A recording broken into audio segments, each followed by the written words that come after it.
ಪಾಪ ಮನೆ ಬಿಟ್ಟು ತುಂಬ ಹೊತ್ತಾಯ್ತಂತೆ. ಟ್ರಾಫಿಕಲ್ಲಿ ಇದ್ದಿದ್ರೆ ಕಡೆ ಪಕ್ಷ ಕಾಲಾದರೂ ರಿಸೀವ್ ಮಾಡ್ತಿದ್ದ.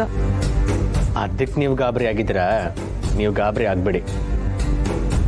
ಒಂದು ಕಾರ್ಗೆ ಏನಾದರೂ ಪ್ರಾಬ್ಲಮ್ ಆಗಿರುತ್ತೆ ಅಥವಾ ಫೋನ್ ಏನಾದರೂ ಪ್ರಾಬ್ಲಮ್ ಆಗಿರುತ್ತೆ ಅಷ್ಟೇ. ಅವನಿಗೇನು ಪ್ರಾಬ್ಲಮ್ ಆಗಿರಲ್ಲ. ಬ್ರೋ, ನಾವು ಬೇರೆ ಕಾರ್ ಹೊರಡೋಣ? ಇಲ್ಲ, ನನ್ಗೆ ಯಾಕೋ ಭಯ ಆಗ್ತಾ ಇದೆ. ಪಾಪುಗೇನಾದರೂ ಛೆ, ಯಾಕೆ ಹಾಗೆಲ್ಲ ಅನ್ಕೋತೀರಮ್ಮ? ನೀವು ಸಮಾಧಾನ ಮಾಡ್ಕೊಳ್ಳಿ. ನಾನು ಒಂದ್ಸಲ ಕಾಲ್ ಟ್ರೈ ಮಾಡ್ತೀನಿ.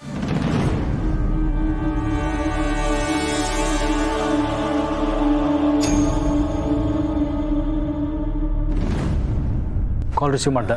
ಎಲ್ಲಿದ್ದಾನೆ ಕೇಳು, ಎಲ್ಲಿದ್ದಾನೆ? ಸಮರ್ಥ್ ಎಲ್ಲಿದ್ಯಾ? ನಮ್ಮಿಂದ ತಪ್ಪಿಸ್ಕೊಳಕ್ ಸಾಧ್ಯನೇ ಇಲ್ಲ. ಇವತ್ತು ನಿನ್ ಕತೆ ಮುಗೀತು.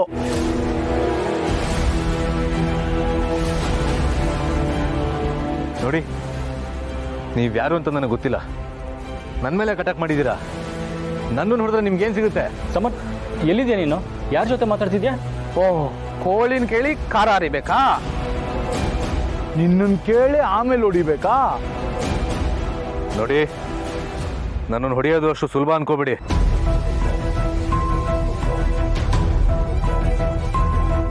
ನಾನೀಗ ನಮ್ಮ ಮನೆ ಹತ್ರನೇ ಇದ್ದೀನಿ. ಹೊಸಕೇರಳ್ಳಿ ರಿಂಗ್ ರೋಡ್ ಹತ್ರ ನೀವು ನನ್ನನ್ನು ಅಟ್ಯಾಕ್ ಮಾಡ್ರೆ ನಮ್ಮ ಅಣ್ಣಂಗೆ ಗೊತ್ತಾದ್ರೆ ಸುಮ್ಮನೆ ಬಿಡಲ್ಲ.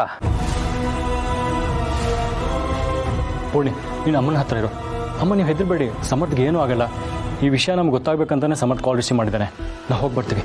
ಅಭಿ, ರೆಡಿ?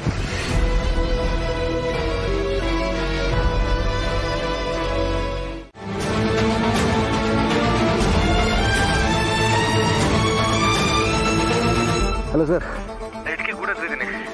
ನಾನು ಕಾರ್ ನಿಲ್ಸಿದ್ದೀನಲ್ಲ, ಅಲ್ಲಿಂದ ಸ್ವಲ್ಪ ದೂರ ಬಂದು ಬಲಕ್ಕೆ ತಿರುಗಿದ್ರೆ ಇಟ್ಕೆ ಗೂಡು ಸಿಗುತ್ತೆ. ಅಲ್ಲೇ ಇದ್ದೀನಿ, ಅಲ್ಲೇ ಬನ್ನಿ.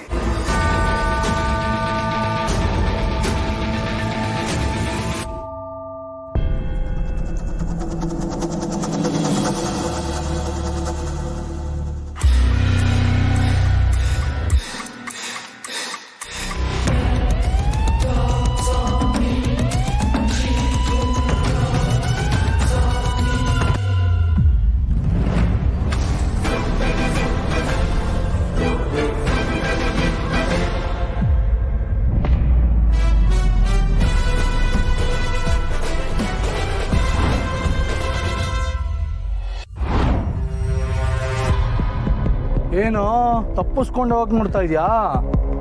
ಯಾರಿಗೋ ಅಡ್ರೆಸ್ ಹೇಳ್ತಾ ಇದ್ದೆ. ನೋಡಿ, ಸುಮ್ಮನೆ ನನ್ನ ತಂಟೆಗೆ ಬರಬೇಡಿ. ಇಲ್ಲಿಗೆ ನಮ್ಮ ಅಣ್ಣ ಬರ್ತಾ ಇದ್ದಾನೆ. ನೀವು ಯಾರನ್ನು ಕೆಣಕ್ತಿದ್ರ ಅಂತ ನಿಮ್ಗೆ ಗೊತ್ತಿಲ್ಲ ಅಂತ ಅನ್ಸುತ್ತೆ. ಮರ್ಯಾದೆಯಿಂದ ಹೊರಟೋಗಿ. ಬ್ರೋ, ಅವನು ನಿನ್ನ ಬಗ್ಗೆನೇ ಹೇಳ್ತಿದ್ದಾನೆ. ಯಾವುದೋ ಇಟ್ಟಿಗೆ ಗೂಡು ಅಂತಿದ್ದಾನೆ. ಬಾ ಹೋಗೋಣ. ಬಾ. ನಿಮ್ಮ ಅಣ್ಣ ಬಂದ್ರೆ ನಿನ್ ಜೊತೆಲಿ ಅವನಿಗೂ ಸೇರಿಸಿ ಸಮಾಧಿ ಕಟ್ತೀವಿ. ಹಾಗಂತ ನೀವು ಅಂದ್ಕೊಂಡಿದ್ದೀರಾ?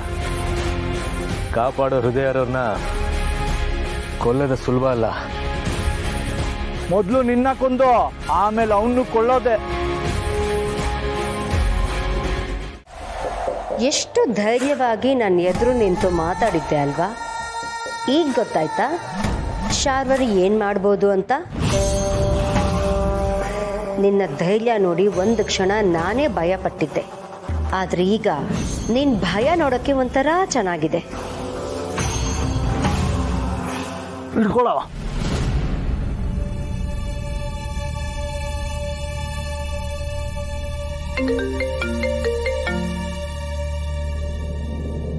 ಮೇಡಮ್, ಅವ್ನು ಸಿಕ್ಕಾಕೊಂಡಿದ್ದಾನೆ. ಏನು ಮಾಡೋದು? ಬರೀ ಕೈ ಕಾಲ ಹತ್ರ ಇಲ್ಲ, ಪ್ರಾಣನೇ ತೆಗಿಲ್ಲ. ಈ ತುಳಸಿಗೆ ನನ್ನ ಬಗ್ಗೆ ಇರೋ ಭಯ ಹಾಗೇ ಇರಬೇಕು ಅಂದರೆ ದೊಡ್ಡದಾಗೆ ಪೆಟ್ಟು ಕೊಡಬೇಕು. ಹಾಗೂ ಹೀಗೂ ಅವನು ಈ ಮನೆಯವನೇ ತಾನೆ. ಅವನು ಜೀವ ಹೋದ್ರೆ ತುಳಸಿ ಜೀವನೂ ಹೋದ ಹಾಗೆ. ಹೊಟ್ಟೆಯಲ್ಲಿ ಮಗುನ ಇಟ್ಕೊಂಡು ಅದನ್ನ ಕಾಪಾಡ್ಕೋಬೇಕು ಅಂತ ಅವತ್ತು ಊಟ ಬಿಟ್ಟೆ. ಆದ್ರೆ ಇಷ್ಟು ವರ್ಷ ಹೊಟ್ಟೆ ತುಂಬ ಊಟ ಹಾಕಿ ಸಾಕಿ ಸಲಹಿರೋ ಮಗನ್ನ ಈಗ ಕಳ್ಕೊತಿದ್ಯಾ.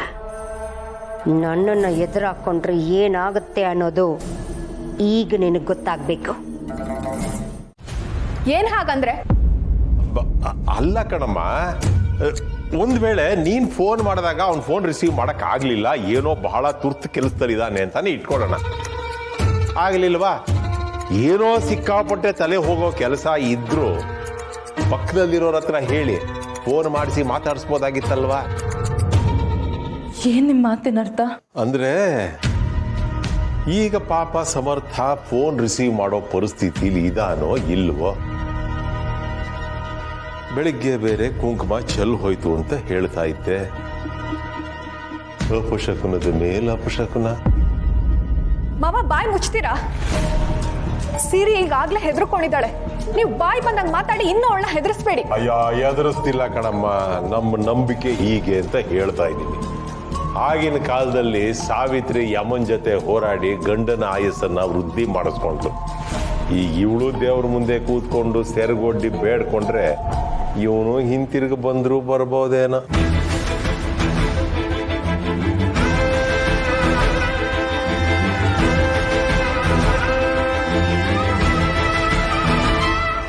ಬೇಡ್ಕೋ ದೇವ್ರನ್ನ ಬೇಡ್ಕೊಂಡು ಮಾತ್ರಕ್ಕೆ ನಿನ್ನ ಗಂಡ ಉಳಿತಾನೆ ಅನ್ಕೋಬೇಡ. ಆ ಶಾರ್ವರಿ ನಿನ್ನ ಗಂಡನ ಕತೆ ಮುಗಿಸಿ ಅಂತ ರೌಡಿಗಳಿಗೆ ಹೇಳಿರ್ಬೋದು.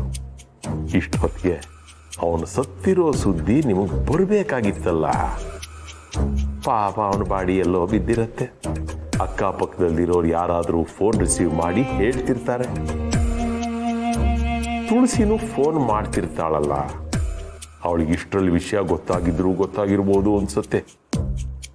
ದೇವ್ರೆ, ಯಾಕೆ ಹೀಗೆಲ್ಲ ಆಗ್ತಿದೆ? ಸಮರ್ಥಿಗೇನೂ ಆಗದೆ ಇರಲಿ. ಸಮರ್ಥ್ ಯಾವ ತೊಂದರೆನೂ ಇಲ್ಲದೆ ವಾಪಸ್ ಬಂದರೆ ನನಗೆ ತುಪ್ಪದ ಅಭಿಷೇಕ ಮಾಡಿಸ್ತೀನಿ.